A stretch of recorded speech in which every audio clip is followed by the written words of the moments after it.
Hello friends, welcome back. My name is Vinay and आप लोग जानते हैं कि we mostly talk about physical education topics. They are related to the PGT और they are related to the UGC NET. Today there is a little bit different topic because this topic was somehow very well known to me in my graduation or master degree, the environmental awareness, because there is a reason to have a class on this one, because there is a 15% weightage in ASTAT examination. So especially we will cover this topic with the UGC NET levels. UGC NET is also consisting 5 questions from this topic. ASTAT is also having the 15 or 10 or 15%. I'm not sure about it, but there is a weightage of it. And DSSS also having 2 to 3 questions from this topic. Right. So मेरे प्यारे बच्चों, हम लोग चलेंगे, we will discuss on this particular topic, और हम लोग ecology से स्टार्ट करेंगे. इकोसिस्टम फिर पढ़ेंगे, और इकोसिस्टम के बाद में कल हम लोग पानी के संरक्षण के बारे में बात करेंगे हम लोग. ठीक है. और उसके बाद में एयर पोल्यूशन को करके ये पूरा का पूरा क्या है आपका खत्म हो जाएगा. ठीक है. So let's start. First of all, we need to understand what ecology is. The word ecology coined from the German geologist Ernest Haeckel. If examiner is asking you the question, who give the coin, मतलब इस term को सबसे पहले किसने use किया था, then you will use this answer that Ernest Haeckel, who applied the term oikology. Oikology. And what is the meaning of this one? Relationship of animal both to its organic as well as its inorganic environment. Means, in simple word, if I want to define this entire term, means there is a relationship between the biotic and enbiotic, right? You have to remind this word biotic, right, and abiotic and environment. So we can say that there is a mutual relationship of biotic, enbiotic, and to the environment. So together, inculcation of all these 3 terms, you will have then an ecosystem, right? So we will come on that one. But prior that, we will try to understand some questions कि इसमें से क्या क्या पूछा जा सकता है. We will discuss on that one, and definitely we will come more, right? The term come from the Greek. तो किससे लिया गया है? Greek ois से लिया गया है. What is the meaning of that one? That is household or home, to place to live. There is another question, who is the father of ecology? That is Eugen Odium, right? आप इसको याद रखेंगे. Then if you will talk about the India, because we all are the Indians, and we have to understand the terms related to the Indian perspective. So ecology is the study of relationship between the living organism, including to the humans and their physical environment. The father of Indian ecology is Remedio Misra. The mother of ecology and the World Forum, that is Alan Shalom Richards, right? Now I'll come to understand the another thing related to ecosystem. So basically the ecosystem is consisted of the organism and physical environment and their interaction. तो आपको जब भी पढ़ने को मिलेगा environment के बारे में, हमेशा वो बात करेगा कि एक बायोटिक कंपोनेंट है, एक एबायोटिक कंपोनेंट है, और तीसरा एनवायरनमेंट है, और इनका म्यूचुअल रिलेशनशिप है आपस में. उसको हम लोग क्या बोलते हैं? इकोसिस्टम बोलते हैं. और इकोसिस्टम ही हमें क्या करना है? पढ़ना है कि what is the concept of ecosystem. तो basic concept of ecosystem is the interaction of biotic, abiotic and environment. और फिर या फिर आप ये बोल सकते हो ऑर्गेनिज्म का फिजिकल एनवायरनमेंट के साथ रिलेशन है. और वो ऑर्गेनिज्म कैसे हो सकते हैं? बायोटिक हो सकते हैं, वह अबायोटिक भी आपके हो सकते हैं, लेकिन ज्यादातर कंडीशन में वो बायोटिक ही होते हैं, मतलब जिनमें जीवन होता है. ठीक है. So these biotic and abiotic components are like together and nutrient cycles and energy flow. ये सबसे बड़ी बात है इसमें कि ये बायोटिक और एबायोटिक कंपोनेंट की हम बात कर क्यों रहे हैं, ये सारी की सारी स्टोरी क्यों चल रही है. ये स्टोरी इसलिए चल रही है मेरे प्यारे साथियों, because we need energy to run this entire universe. So there is a energy flow. उसकी बात हम लोग आगे आने वाले टाइम में करेंगे अभी. So energy entered through the system through the photosynthesis, incorporated into the plant tissues and the ecosystem can be visualized as the functional unit of the nature. अगर आपको कहता है कि what is the functional unit of the nature, तो वो क्या है, वो है आपका यूनिट, आपका इकोसिस्टम। ठीक है, चलिए आगे चलते हैं। और ये कई तरह के दूसरे तरह के आपको इकोसिस्टम यहाँ दिखाई दे रहे होंगे, जैसे फॉर एग्जांपल ये there is a kind of ecosystem of, आप ये बोल सकते हैं कि ये हाइड्रो इकोसिस्टम बोल सकते हैं। और ये जो इकोसिस्टम आपको दिखाई दे रहा है एक साइड में, यहाँ से इस साइड में, इसको आप लैंड इकोसिस्टम आपका बोल सकते हैं। ठीक है, अब हम आगे बढ़ते हैं और चलते हैं और समझते हैं। राइट, सो दो बेसिक कैटेगरीज हैं, there are two basic categories in the ecosystem. The ecosystem it is related to the land, it's not, it's यहाँ पे आपको वाटर को अगर आप खत्म कर दीजिए तो ये जो सिस्टम जो भी बचेगा लैंड एरिया पे, उस सबको हम लोग क्या बोलेंगे, उसको हम लोग बोलेंगे terrestrial ecosystem. Right, and the terrestrial ecosystem consist forest, grasslands, deserts and some example of terrestrial ecosystem. ठीक है, so the basic examples of terrestrial ecosystems are forest. It may be different kind of a forest they are, but the forest should not be in water, right? So in grassland and deserts. And apart from that, there is an aquatic ecosystem. So whenever you are saying this word aquatic, means this is related to water, right?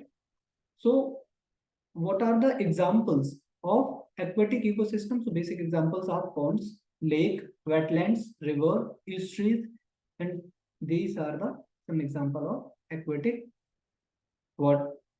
ecosystem. ठीक है, इसके अलावा क्या है, आज modern terminology में एक और इकोसिस्टम बोला जाता है जिसको हम लोग बोलते हैं modern ecosystem. Sorry, modern ecosystem बोलें या फिर इसको जो साइंटिफिक टर्म में हम लोग बोलते हैं मैन मेड इकोसिस्टम, वो इकोसिस्टम जो हमने बनाया हुआ है। अब इसको समझने की कोशिश करो, ये क्या है, if anything which is grown up in the land which is naturally, किससे, naturally, that is natural ecosystem. or natural ecosystem on the land, we called it terrestrial ecosystem. If it is in the water, we called it aquatic ecosystem. If there is an interference of the man to grow up the plants as well as to grow up the hydric plants or hydric biotic species, interference in the species, तो उसकी वजह से जो ecosystem हम लोग create करेंगे under a certain boundaries, तो हम उसको क्या बोलते हैं, उसको बोलते हैं हम लोग मैन मेड इकोसिस्टम। जैसे फॉर एग्जांपल यहाँ आप एग्जांपल देख पाएंगे कि किस तरह से यहाँ पे फसल को सिस्टमेटिक तरीके से बोया गया है, सिस्टमेटिक तरीके से उगाया जा रहा है। ठीक है, तो ये क्या है, ये मैन मेड किसका है, ये टेरेस्ट्रियल है। ठीक है, लेकिन टेरेस्ट्रियल में भी ये क्या है, ये मैन मेड है। अगर हम एक्वेरियम की बात करें, यही चीज अगर नेचुरल होती, समुद्र में हम लोग होते, if we are discussing this topic in the sea, then it was aquatic ecosystem. If especially asking in the question that they are talking about the pond, okay, artificial pond, right, like aquarium, it is on your home, this is the part of or type of man-made ecosystem. ठीक है, इतनी बात हो गई। चलिए अब हम आगे थोड़ा सा इसको समझने की कोशिश करते हैं मेरे प्यारे बच्चों, कि मैन मेड इकोसिस्टम के बाद अब इसमें डिस्ट्रीब्यूशन को हम लोग समझें कि बेसिकली स्ट्रेटिफिकेशन किसको बोलते हैं। Generally some question are asked from the stratification. What the stratification is? The vertical distribution of different species occupying different levels is called stratification. इसके एग्जांपल्स मैं आपको दूंगा नेक्स्ट स्लाइड में, तब आप इसको और ज्यादा अच्छी तरह से समझ पाएंगे। फॉर एग्जांपल, एक्वाई top level strata of the layer of the forest, so second herbs, grasses occupy at the bottom level. ठीक है, इसके एग्जांपल्स हमें अभी देखने को मिलेंगे, तब मैं आपको एग्जांपल्स इसके जरूर दिखाऊंगा। राइट, चलिए और उसको हम समझते हैं कि इसके बेसिक कंपोनेंट्स क्या क्या हैं। इसकी जो फंक्शनल यूनिट है इकोसिस्टम की, उसके कंपोनेंट क्या है, productivity is the first component, second is decomposition, third is energy flow and fourth is nutrient cycle. ठीक है, सो अब यहाँ पे हम लोग समझते हैं कि ये वर्क कैसे करता है।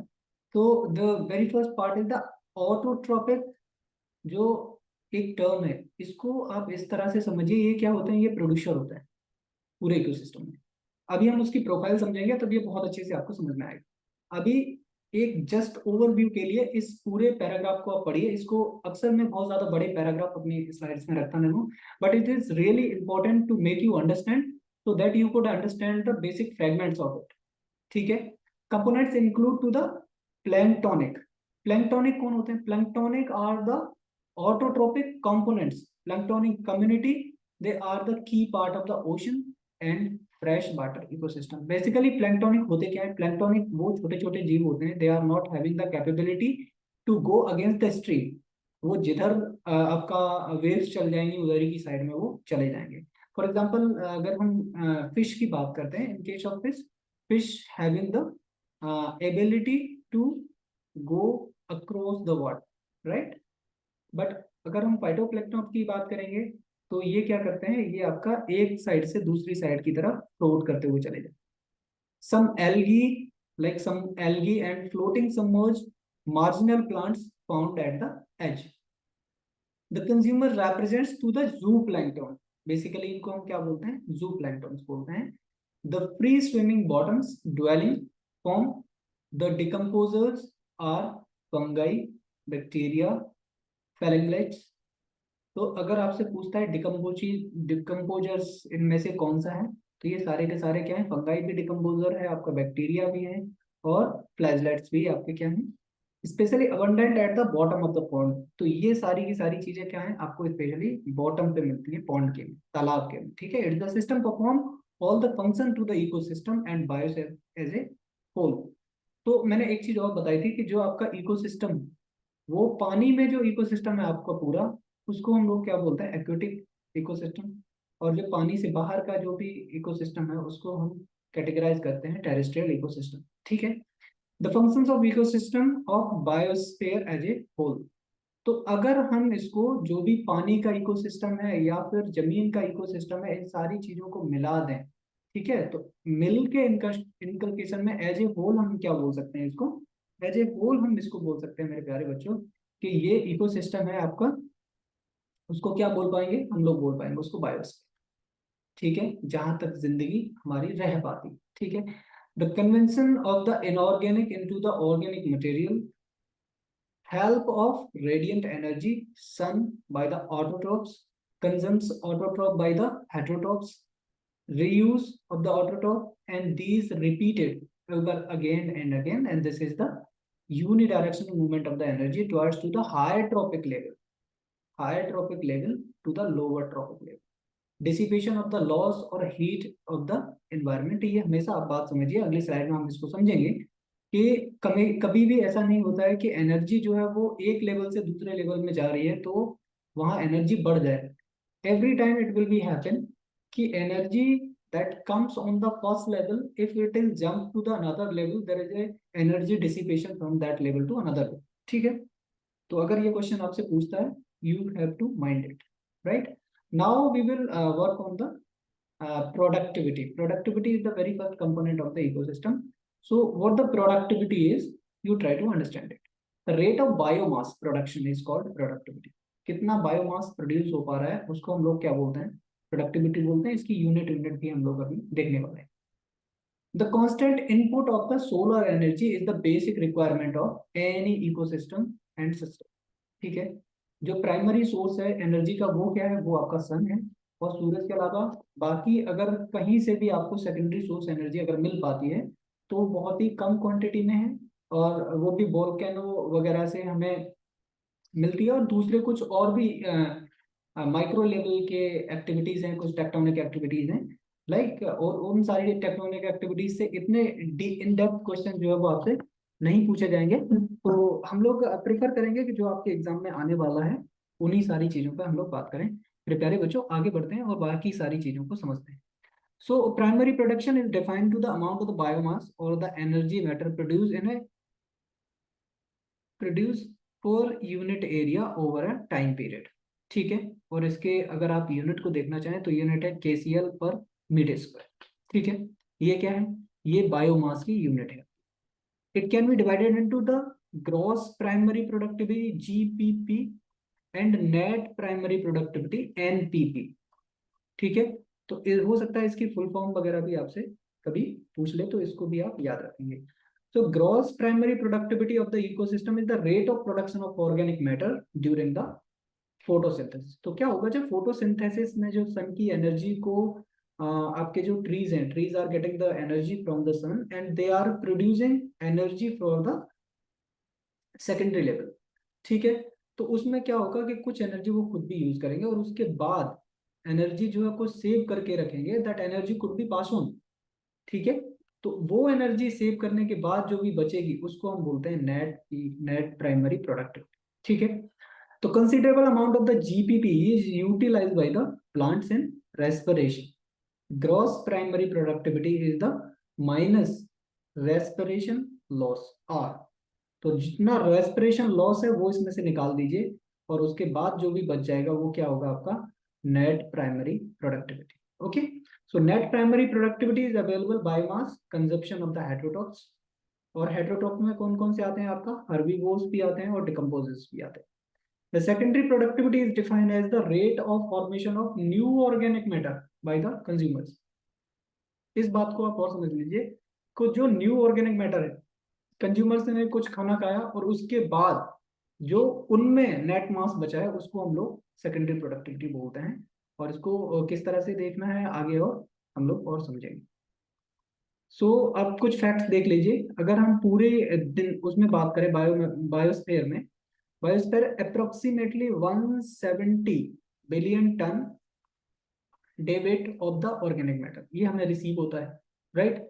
ओशंस उसमें से ऑक्युपाई कितना करता है, जो टोटल पार्ट है उसमें से 70-71% लगभग पानी है, राइट, ऑफ द सरफेस। लेकिन अगर प्रोडक्टिविटी की बात करी जाए, because the productivity of ocean is only 55 billion. ये ऐसा क्यों है मैं आपको बता देता हूँ, so that you could give the better answer if there is a different questions, right? Because the energy input in the aquatic ecosystem is lesser than that of terrestrial ecosystem, because terrestrial ecosystem is directly receiving the heat from the sun.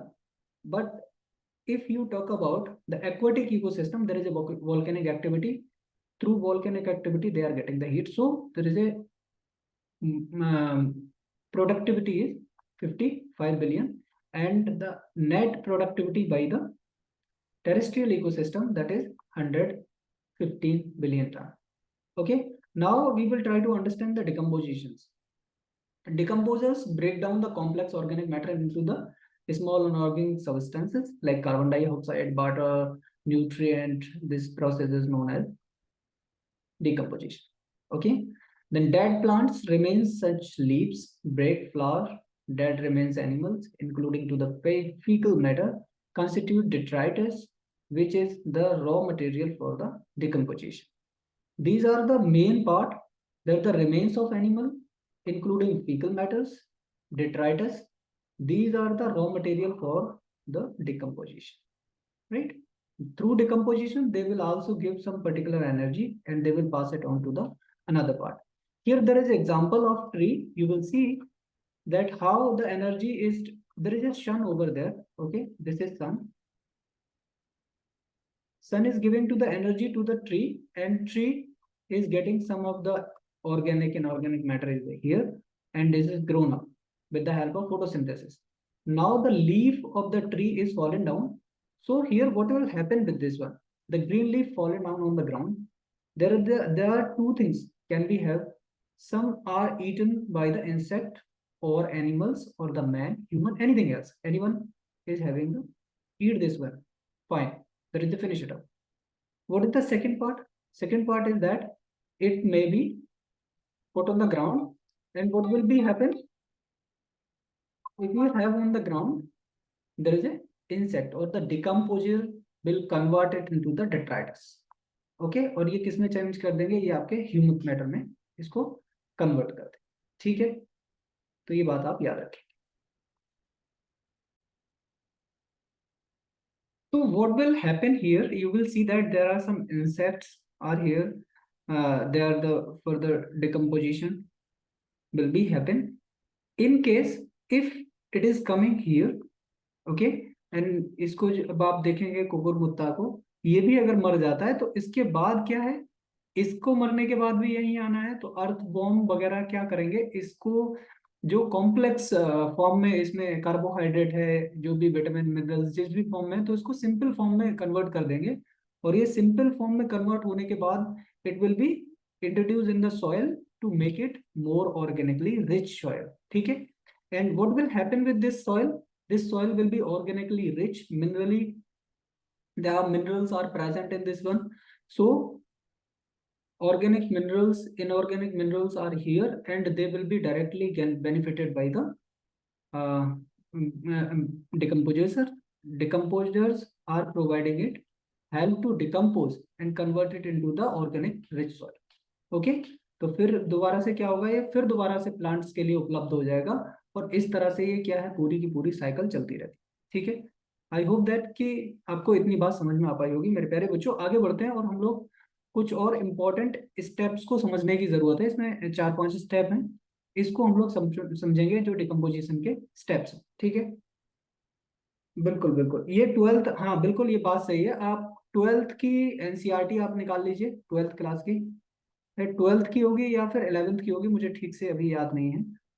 12th 11th की NCERT है, वहाँ आपको environment वाली जो topic है उसमें मिल जाएगा, आप वहाँ बड़े शिद्दत के साथ इसको पढ़ सकते हैं, ठीक है। सो the very first part is the fragmentation. क्या करना है, जो बड़े बड़े डिट्राइटस हैं या डिट्रोगोरस हैं, जैसे अर्थवर्म वगैरह हैं, इनको ब्रेक करते हैं छोटे छोटे पार्ट्स, ठीक है। जैसे for example if you are taking the food and there is a churning process in our mouth, and later on it will be fragmented into the small pieces so that it could go through your food pipe towards to the stomach. So this is the same way. यहाँ क्या करते हैं, यहाँ break down करते हैं detritus को into the small particles. So this is the process is called as fragmentation. Is it clear to all of you? Now we will come on the leaching process. What the leaching process is? Okay, let me make it more clear. There is a, okay, this is a surface and this is a water is here, okay, more water, okay, and there is a earth having some different layers. You will see there is a different composition. So there is a, some minerals will be stopped here, some another minerals will be stopped here, some another minerals will be stopped here, and finally there is a fresh water will be here. So this is the process by which there is a water soluble inorganic nutrients goes down into the soil horizon, is get precipitated and unavailable salt is called leaching, right? Then another one is the catabolism. The bacterial and the fungal enzymes degrade the detritus into the simple organic substance is called catabolism, and catabolism is the process to convert the complex material into the smaller one and make it available for the food. Okay, then another fourth component is humification, accumulation of the dark color, right? Humus is a kind of material जो हमें inorganic और organic activity, जो microbial activities हैं, उनकी microbial activities की जो decomposition के through हमें जो पार्ट मिलता है, और जो काफी ज्यादा रिच होता है सॉइल के लिए, सॉइल को इनऑर्गेनिकली रिच बनाने के लिए, तो उस पार्ट को हम लोग क्या बोलते हैं, ह्यूमस बोलते हैं। और इस पूरी प्रक्रिया को हम लोग क्या बोलते हैं, humification. So amorphous substance is called humus and highly resistant microbial actions and undergoes to the decomposition at extremely slow rate. Okay, then another or the last part is mineralization. The human is further degraded by the some microbials or the some microbial activities by the microbes. Inorganic nutrient occurs by this process is called mineralization. Okay, is the mineralization, हाँ बिल्कुल, ये बहुत बड़ा topic है mineralisation का, कि सारे minerals आपको कैसे मिलते हैं, कैसे बनते हैं, राइट। तो इसको हम लोग मिनरलाइजेशन कहते हैं। बेसिकली इस kind of process, deposition of particular mineral at a particular part is called the mineralization, right? Now we will try to understand some facts are related to mineralization or this entire decomposition process. The decomposition is largely oxygen requiring process. अगर आपकी oxygen की absence है तो decomposition की rate जो है वो slow हो जाएगी। The rate of decomposition is controlled by the chemical composition of the detritus and climatic factor. दो चीजें बहुत रोल प्ले करती हैं. The rate of slower if detritus is rich in lannan, chitin and quecker. ठीक है. If detritus is rich in nitrogen and water soluble substances like a sugar. अगर Lenin और chitin ये जो है वो डेट्राइटस में मौजूद है तो आपका रेट क्या है डिकम्पोजिशन का, वो आपका स्लो हो जाएगा.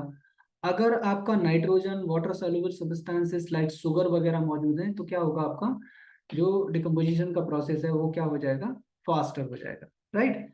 So warm and moist environment is favourable for the decomposition. अगर आपसे पूछता है, if the examiner is asking the question, then what will be the most suitable condition for the decomposition? So warm and moist environment is the one of the most suitable environment for the decomposition process.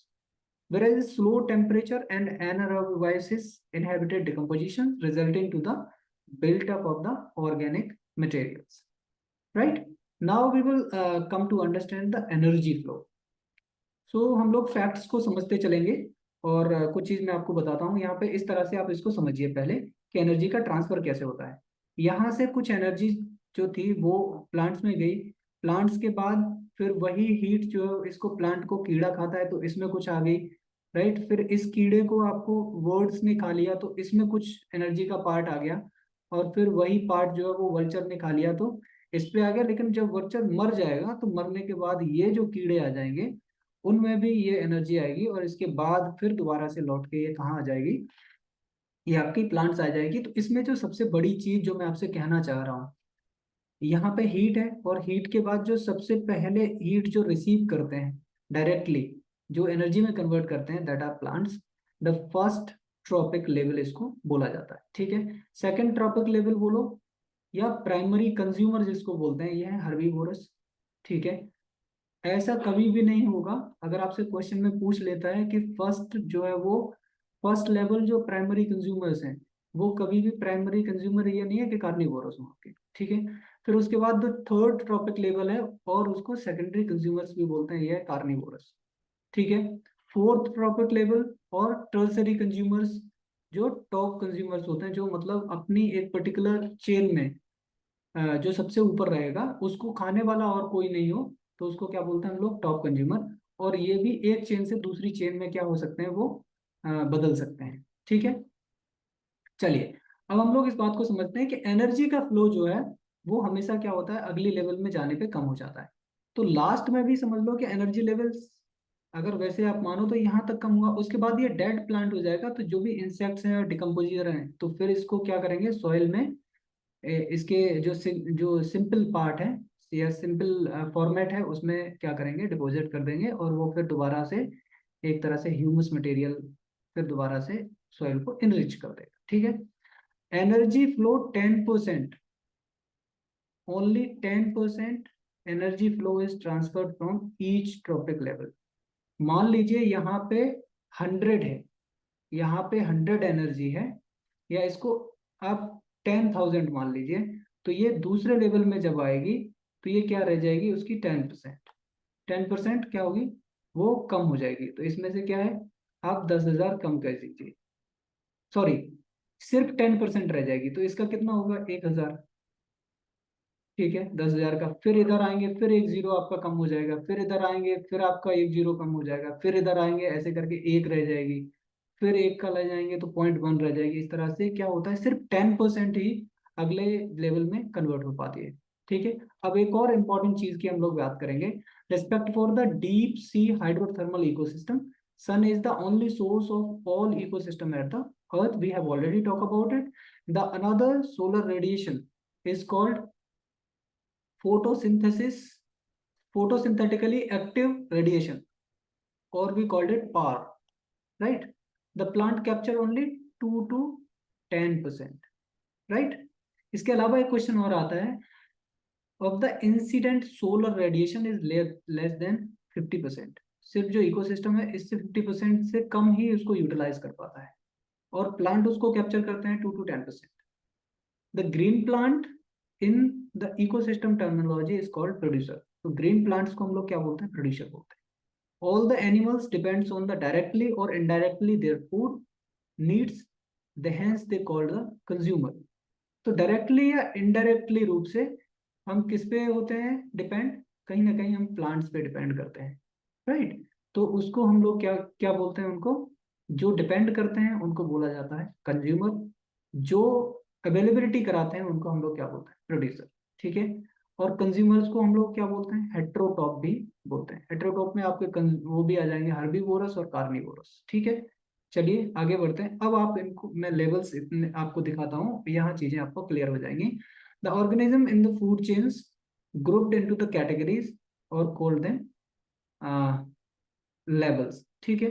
यहाँ कुछ categories दी हुई हैं, वहां पे group करा गया है कुछ पर्टिकुलर एनिमल्स को, राइट। हम इनको क्या बोलते हैं, इनको पर्टिकुलर हम लोग बोलते हैं लेवल्स, ठीक है। पर्टिकुलर कुछ लेवल्स हैं, ठीक है। इन लेवल्स को समझने की आप लोग कोशिश करेंगे। जो फर्स्ट ट्रॉपिक लेवल है, अभी हम पिछली उसमें पढ़ रहे थे, the first tropic level is also known as producer, second tropic level is also known as primary consumer, third tropic level secondary consumer, fourth tropic level tertiary consumer, okay. So the first tropic level और the producer are green plant, second tropic level is herbivorous, always herbivorous, no carnivorous will be there in the primary consumer or the second tropic level, right. And third tropic level there is a secondary consumer, they are carnivorous, always carnivorous, but in some case आप देखेंगे एक particular case है जिसमें एक पेड़ है जो क्या करता है, कीड़ों को खाता है, ठीक है। तो वो क्या हो जाएगा, वो थर्ड ट्रॉपिक लेवल में आपका चला जाएगा, ठीक है। फोर्थ ट्रॉपिक लेवल में आप देखेंगे सेकेंडरी जो कार्निवोरस है, सांप इसमें हो गया, लोमड़ी वगैरह हो गई, और इन सबको कौन खा लेता है, वल्चर आपका फोर्थ ट्रॉपिक या फिर एपेक्स प्रेडेटर्स में आएंगे ये लोग, ठीक है। ईगल हो गया, लायन हो गया, टाइगर हो गया, ये एक ऐसी पार्ट है इनको और कोई मार के नहीं खाता है, ठीक है। सिर्फ आप इसमें अगर ह्यूमंस को छोड़ दो, है ना, ह्यूमंस के पास इतनी कैपेबिलिटी है सबको मार के खा जाए, बट हम उसकी बात नहीं कर रहे हैं। फिर यहाँ अगर मर जाएंगे सब लोग, चाहे उसमें ह्यूमंस को भी जोड़ दो, तो बाकी क्या करेंगे, डिकम्पोजर्स उसको डिकम्पोज करके फिर दोबारा फर्स्ट ट्रॉपिक लेवल के लिए यहाँ पे सॉइल तैयार करते हैं, ठीक है। Okay, this is the same part, the primary producer, primary consumer, secondary consumer and tertiary consumer and apex, right. So primary first tropic level plant, planktonic, grass and trees. Second tropic level herbivorous, zooplanktons, grasshoppers and cow. Third tropic level carnivorous, birds, fish, wolf. And fourth tropic level is man or lion or vulture और tiger, जितनी भी चीजें जो top, इनको और कोई मार के नहीं खाता है, तो उनको हम लोग किस में रखते हैं, एपेक्स प्रेडेटर में रखते हैं, या फिर फोर्थ ट्रॉपिक लेवल, या फिर उससे भी ऊपर हो सकता है, अलग अलग चेन्स पे ये डिपेंड करता है, ठीक है। अब मैं आपको कई सारी फूड चेन्स दिखा रहा हूँ, इससे ये बात आपकी बिल्कुल क्लियर हो जाएगी, ठीक है। अभी हम यहाँ देखते हैं, ये देखिए फर्स्ट ट्रॉपिक लेवल पे यहाँ आपका फूल हो गया, यहाँ से आपका मधुमक्खी समझ लीजिए, इसको कार्निवोरस यहाँ इसने खा लिया, फिर उसके बाद सांप ने इसको काटा, और सांप को फाइनली किसने खाया, वल्चर को। तो ये किस पे गया, ये फिफ्थ ट्रॉपिक लेवल पे, और इस फिफ्थ ट्रॉपिक लेवल को हम क्या और क्या बोल सकते हैं, एपेक्स प्रेडेटर, ठीक है। ऐसे ही ये इधर दिखाया गया है, ये जो इकोसिस्टम आपका दिखाया है, ये इकोसिस्टम किसका है, this ecosystem is the terrestrial,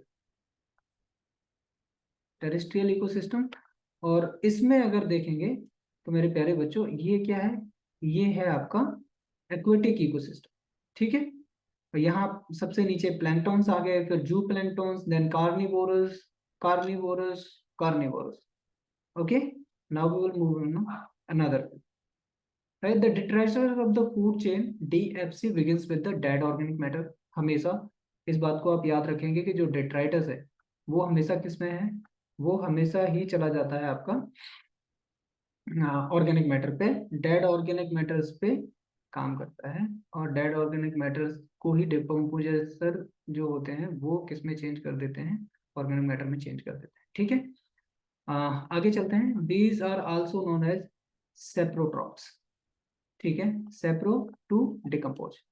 each trophic levels contain mass of living materials, particularly call them standing crop। ठीक है, हर एक ट्रॉपिक लेवल पे अपना कुछ मास ऑफ लिविंग मटेरियल होता है, उसको हम लोग स्टैंडिंग क्रॉप बोलते हैं। ठीक है, the standing crop is measured at the mass living organism और द नंबर ऑफ यूनिट पर एरिया। ठीक है, अभी हमने देखा ही था ये तो। अब हम इकोलॉजिकल सक्सेशन देखेंगे। द स्टार्टिंग ऑफ कम्युनिटी, क्या होगा, एक पर्टिकुलर एरिया है, there is a particular area and no community is there, and there is a starting of community will be there, or there are some another condition can be happen that there was a community in a particular area due to some tectonic activities or some natural activities like flood, like seismic activities, and there was life was ended in a particular area, and later on there was another species were grown up in the particular area।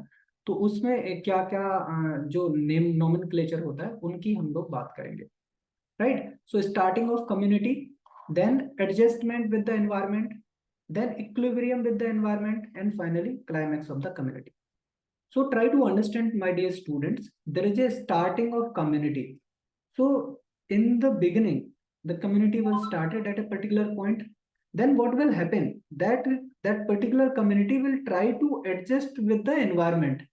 If that community is able to succeed, if the community is not able to succeed, the one thing is very, very important here.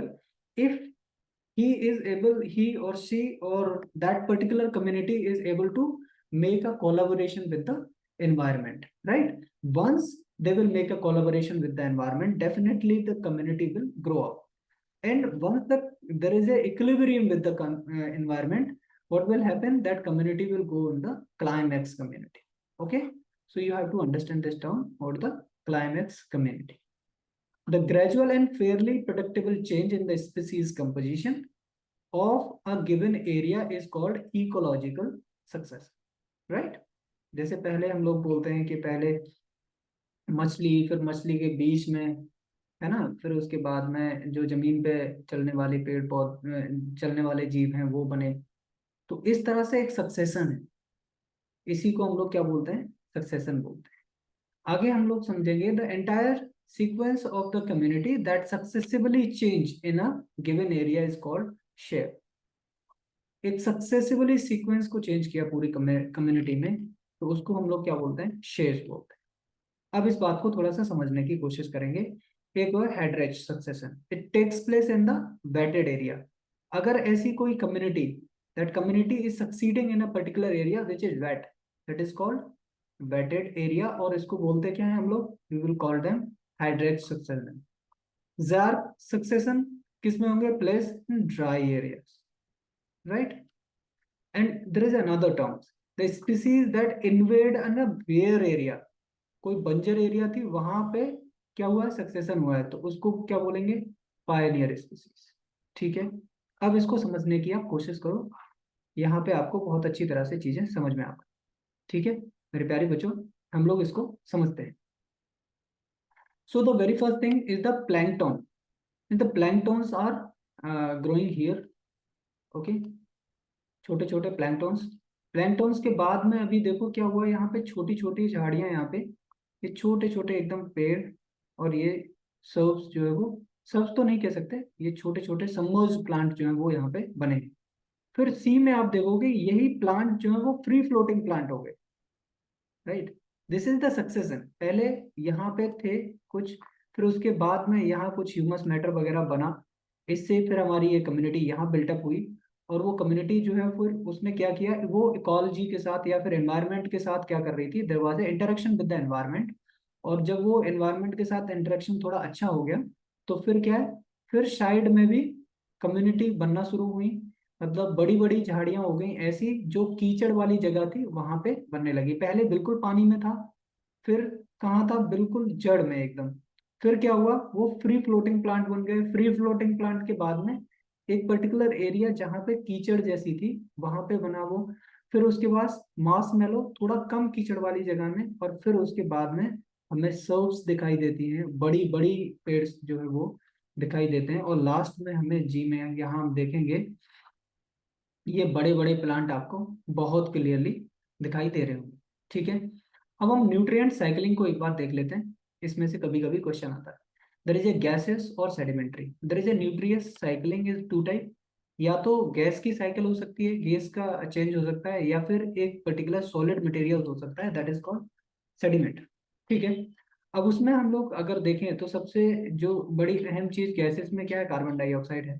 ठीक है, तो carbon dioxide हमें किस किस चीज़ों से produce होती है, जैसे आप देखो यहाँ जो आपका ऑयल वगैरह निकल रहा है, इसके कम्बस्टन से, फॉसिल फ्यूल के कम्बस्टन से, व्हीकल को चलाने के लिए, इलेक्ट्रिसिटी को बनाने के लिए, या हीट के लिए जो भी हम लोग यूज करते हैं इसको, तो इससे हमें कार्बन डाइऑक्साइड निकलती है। दूसरा, हम किसी भी पेड़ को जला रहे हैं तो वहां से बर्निंग ऑफ फॉरेस्ट और फ्यूल्स और ऑर्गेनिक डेब्रिज, तो इससे भी क्या होगी, इसमें ये गाय के उपले वगैरह आते हैं ना, तो उनके लिए भी यूज करते हैं। फिर उसके बाद अभी देखो दूसरा क्या, यहाँ तो एक पर्टिकुलर पार्ट है, इस पार्ट को अगर आप देखेंगे तो यहाँ क्या हो रहा है, हम प्रोडक्शन कर रहे हैं, we are producing carbon dioxide in the environment. On the same side, I mean, if we see the opposite side, there is a photosynthesis action on the terrestrial plant. With the help of photosynthesis, the terrestrial plant convert the carbon dioxide into the oxygen to make the balance. And in the other another part, there is also planktonic activities. Here, there is a organic sediments, calcareous sediments. These sediments are also deposited into the in the sea. और आपको ये जान के बड़ा हैरानी होगी कि बहुत बड़े अमाउंट में कार्बन डाइऑक्साइड जो है वो सेटल हुआ है समुद्र में। इसीलिए बोलते हैं कि अगर ज़्यादा ग्लोबल वार्मिंग हुई और ऐसा हुआ कि वो जो नीचे जो एक तरह से जो पैक्ड है या दफन है आपका कार्बन डाइऑक्साइड, और वो बाहर आ जाए, तो फिर तो बहुत मुश्किल हो जाएगी, है ना। चलिए, so when you study about the composition of living organism, the carbon dioxide or the carbon constituent और 49%, कितना है carbon constituent of the body, कितना रहता है 49, and the dry weight of organism is next only to the water. We find 71% carbon found dissolved in ocean, ये बहुत बड़ा figure है। And the atmosphere contains about 1% of total global carbon. According to one estimate, there is a 4 into 10 13 kg of carbon is fixed in biosphere through photosynthesis annually. ठीक है, 4 into, इसको थोड़ा सा सही लिख लीजिए, ये गलत हो गया है, 4 into 10 to the power 13 kg। इतना कार्बन डाइऑक्साइड क्या है, वो फिक्स होता है किसमें, बायोस्फीयर में, किसके थ्रू, फोटोसिंथेसिस के थ्रू। तो अगर क्वेश्चन आता है तो आप इस बात को याद रखें। Burning of would, forest fire, combustion and organic matters, fossil fuels, volcanic activities are the additional source of releasing carbon dioxide. Carbon dioxide का सिर्फ इतना नहीं है कि आप ही निकालो, जो वॉल्केनिक एक्टिविटी से भी बहुत बड़ी मात्रा में कार्बन डाइऑक्साइड जो है वो बाहर निकलती है। So deforestation is the massive burning of fossil fuel, energy transport have the significantly increase to the rate of carbon dioxide production in the environment. ठीक है, आगे चलते हैं एंड हम समझने की कोशिश करेंगे इकोसिस्टम को। और इकोसिस्टम के जो पर्टिकुलर पार्ट में हमने कार्बन डाइऑक्साइड को समझ लिया, अब हम लोग फास्फोरस की साइकिल को देखें।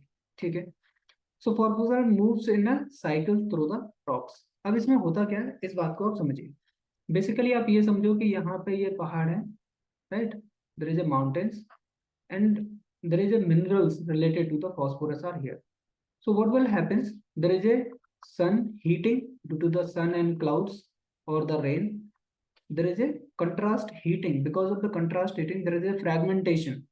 Fragmentation will happen so that the bigger mountains will be cracking down into the small stones, and they will come along with the water, right? Sediment and organism over the time, rain, weathering cause the rocks to release phosphate ions and the other minerals. The organic phosphates and then distributed into the soil, water. The plants take the organic phosphates from the soil. तो क्या होगा, वो पानी में मिल जाएगा, और पानी जो है वो जब आएगा नदियों के थ्रू हमारे कहाँ पे आ जाएगा, हमारे खेत वगैरह हुए इन सब चीजों में जब आएगा वो सारा का सारा पानी, तो उस पानी के थ्रू क्या करेंगे, प्लांट उसको एब्जॉर्ब कर लेंगे और फिर उसके बाद कंजप्शन होगा, और कंजप्शन के थ्रू वो किस में आ जाएगा, ह्यूमन फूड चेन में आ जाएगा। ठीक है, सो यहाँ पे जो इस फ्लो चार्ट में आप बहुत अच्छी तरह से देख पाएंगे, रॉक मटेरियल, ये पहाड़ जो थे, ठीक है, ये पहाड़ों में कैद थे, यहाँ से वेदरिंग हुई। वेदरिंग क्या है, वेदरिंग इज द जो है टूट फूट है, क्या है, टूट फूट, churning of big rocks into the small stones और स्मॉल लाइक सॉइल, और हम क्या बोल सकते हैं इसको, बालू जो आपने देखी है ना, सैंड, सैंड के फॉर्मेट में। Soil solution, and soil solution is taken by the producer के द्वारा, ये डायरेक्टली ले सकते हैं, या फिर ये रन ऑफ के थ्रू क्या है, क्या हो सकता है, ये फिर दोबारा से वापस समुद्र में चला जाए, वहां पे हो जाए। ठीक है, तो प्रोड्यूसर क्या करेगा, प्रोड्यूसर फिर कंज्यूमर को दे देगा, कंज्यूमर के पास से फिर डेट्रेटस फॉर्म में आएगा, और डिकम्पोजिशन वाले फिर दोबारा से क्या करेंगे, उसको सॉल्यूशन में कर देंगे, और फिर दोबारा से प्रक्रिया चलती रहेगी। ठीक है, अब यहाँ फॉस्फेट साइकिल को एक बार देख लीजिए। फॉस्फेट कहाँ पे है, रॉक्स में, रॉक्स में सेडिमेंटेशन के through, erosion, use of fertilizers, ठीक है, एरोजन के थ्रू, फर्टिलाइजर के थ्रू ये किस में डिसॉल्व होगा, ये लास्ट में चला जाएगा आपका किसमें, ओशन में।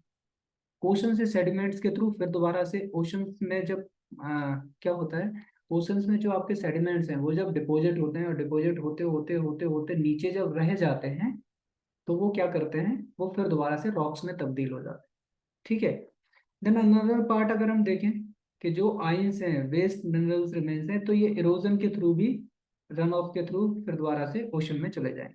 ठीक है, फॉस्फेट आइंस एंड एनिमल्स, अब जो जानवरों में है, लाइक हमारी हड्डियों में जो है, उसका क्या होगा, एक्सट्रैक्शन ऑफ द डिकम्पोजिशन, और उसके थ्रू ये किस में चले जाएंगे, ये भी रिमेन्स जो है वो डिकम्पोजर्स के थ्रू फिर दोबारा से सॉइल में आ जाएंगे, और सॉइल के थ्रू फिर दोबारा इधर जाएंगे। The phosphate ions in the plant, plant में क्या होगा, प्लांट में हम एनिमल लोग क्या करेंगे, खा लेंगे उसको, और फिर दोबारा से यही प्रोसेस जो है वो चलता रहेगा। ठीक है, तो आई होप दैट के मेरे प्यारे बच्चों ये बात आपको समझ में आई होगी पिछली वाली।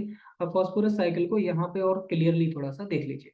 अभी देखिए क्या है, ये एक पर्टिकुलर पार्ट है, राइट, ये पहाड़ है, और इस पहाड़ से हम लोग क्या कर रहे हैं, एक्सट्रैक्शन कर रहे हैं, और बहुत अलग अलग मिनरल्स के फॉर्म में या दवाओं के फॉर्म में भी हम सीधे सीधे क्या कर सकते हैं, इसको ले सकते हैं। दूसरा क्या है, रन ऑफ के through into the water streams, इन सब में आ जाएगा ये। ठीक है, इरोजन फ्रॉम द फॉस्फोरेट, ये सब आया। और दूसरा पार्ट क्या हो सकता है, ये एज ए फर्टिलाइजर हम लोग क्या करते हैं, ये खेत में हमने फर्टिलाइजर यहाँ लगाया इस खेत में, और खेत में यूज करा, और फिर दोबारा से ये हमारे खेतों के थ्रू क्या हुआ, हमारे जो सीड्स हैं या ग्रेन्स हैं उनको खाने में उसमें आता है, और उसके बाद हम लोग क्या करते हैं, उसको फिर खाते हैं। अल्टीमेटली क्या होना है, वो डिकम्पोजर्स में जाना है, डिकम्पोज होके फिर दोबारा से वो क्या होगा, that will be dissolve, and they will convert it into the detritus, and finally they will convert into the human matter. ठीक है, और फिर दोबारा से वो क्या होगा, फिर दोबारा से हम उसको इकोसिस्टम में लेके आ जाएंगे for the energy flow for the further process. ठीक है, अब कुछ एक रिपोर्ट है इकोसिस्टम की सर्विसेज की, उसको आप लोग थोड़ा सा देख लीजिए। ठीक है, Robert Costanza and his colleagues have recently try to put a price, मतलब ये कुछ लोग हैं, Robert Costanza and his colleagues, उन्होंने क्या एक एस्टिमेशन जारी किया, उन्होंने एस्टिमेशन में ये बोला कि हम लोग जितना मतलब इतना जो नेचर के साथ छेड़छाड़ करते हैं, अगर उसकी सर्विसेज अगर हमसे नेचर मांगने लगे, तो हमें कितने पैसे देने पड़ेंगे, 33 ट्रिलियन अ ईयर, हमें 33 ट्रिलियन यूएस डॉलर जो है वो पर ईयर नेचर को देने पड़ेंगे for the fundamental ecosystem services. इसमें से इन्होंने कुछ एस्टिमेशन भी और लगाए हैं, which are taken for granted because of they are free. This is nearly twice to the value of global national product, जो जीएनपी है उसके लगभग कितना है, ये नियरली ट्वाइस है, विच इज जो जीएनपी है वो कितनी है, 18 ट्रिलियन है।